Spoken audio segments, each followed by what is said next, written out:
at the far end of town where the grickle grass grows and the wind blows slow and sounder when it blows. And no birds ever sing, excepting old crows. This is the history of the lifted Lorax, and deep in the grickle grass, some people say, if you look deep enough, you can still see today where the Lorax was. Just as long as it grew for some lifted Lorax went.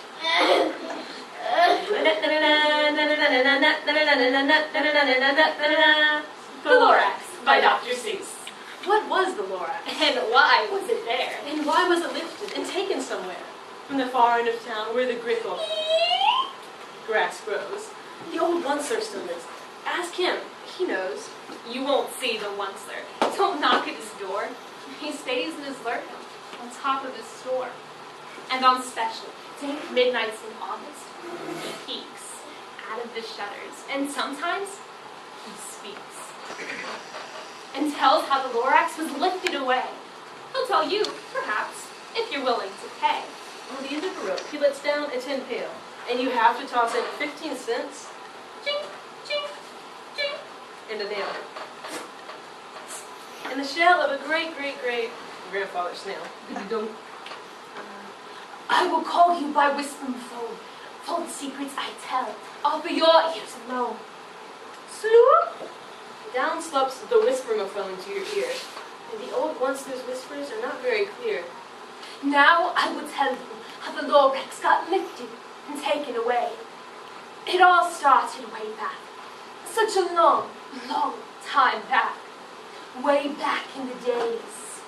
The grass was still green, and the pond was still wet, and the clouds were still clean. And the song of the swanny swans rang out in space. And one morning I came to this glorious place, and I first saw the bright colored tops of the truffle trees, mile after mile in the fresh morning breeze. And under the trees I saw brown barbaloos, frisking about in their barbaloos as they played and ate truffle things. From the ripless pond came the comfortable sounds of the humming fish humming, while splashing. In no time at all, I had built a small shop. I chopped down a truffle tree with one chop. Took the soft tuft and I knitted a fneed. The instant I finished, I heard a gazump.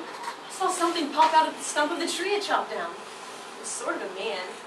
He was shortish and oldish and brownish and mossy. And he spoke with a voice that was sharpish and bossy. Mister, I'm the Lorax, I speak for the trees. I speak for the trees have no tongues. And I'm asking you, sir, at the top of my lungs, what's that thing you made out of my truffle tuft? Look, Lorax, there's no cause for alarm. I chopped just one tree. I'm doing no harm. I am being quite useful. This thing is a need. A needs a fine something that all people need.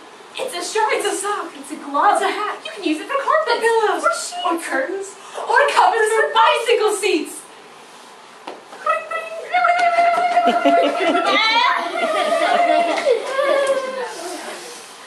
Sarah, you are crazy with greed. There was no one on earth who would buy that fool with need. And just that minute, a tramp came along. He thought this need I knitted was great. He happily bought it for $3.98.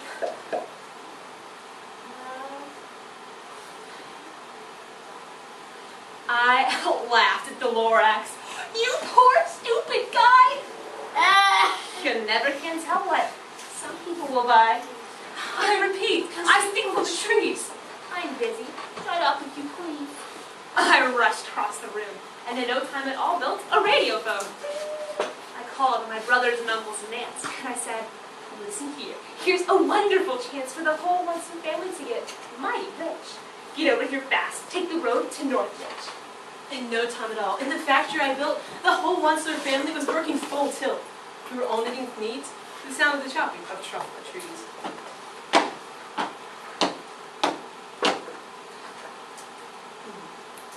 Oh baby, oh how my business did grow. Now chopping one tree at a time was too slow. Donation? So, I quickly invented my super hacker, which whacked off 4 truffle trees at 1 smacker. We were knitting needs 4 times as fast as before. And that Lorax, he didn't show up anymore. Until the next week, knocked on my new office door. Dingle, dingle, dingle, dingle, dingle. I'm the Lorax, I speak for the trees, which you seem to be chopping as fast as you please. But I'm also in charge of the brown barbaloons, who happily lived eating truffle fruits. Now, thanks to your hacking my trees to the ground, there's not enough truffle fruit to go around. And my poor barbaloons are all getting the crummies, because they have gas and no food in their tummies. I love living here, but I can't live and stay. I have to find food and hope that I may. Good luck, boys. And he sent them away. Once I felt sad as I watched them all go.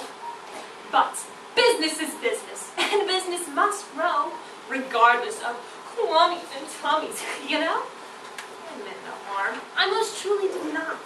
But I had to grow bigger, so bigger I got. I biggered my factories. I biggered my roads. I biggered my wagons. I biggered the loads of the needs I shipped out. I was shipping them forth. To the south, to the east, to the west, to the north. I went right on biggering, selling more needs. And I biggered my money, which everyone needs. Then again he came back. I am the Lorax once left. You're making such small you smoke.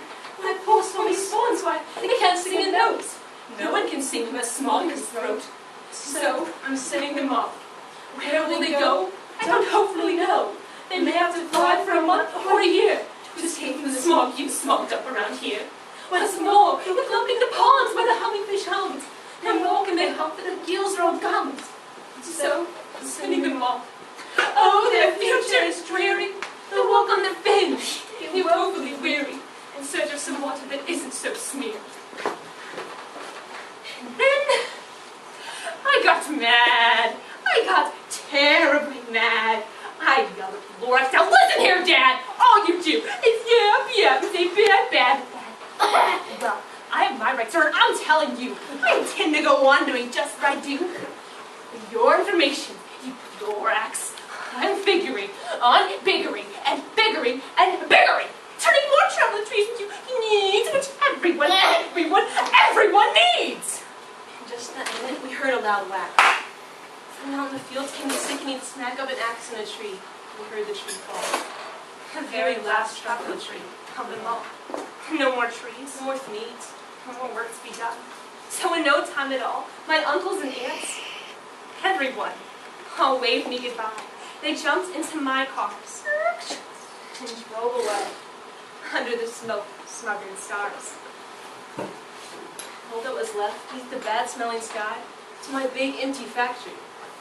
The Lorax said nothing. Just gave me a glance. Just gave me a very sad, backward glance as he lifted himself by the seat of his pants.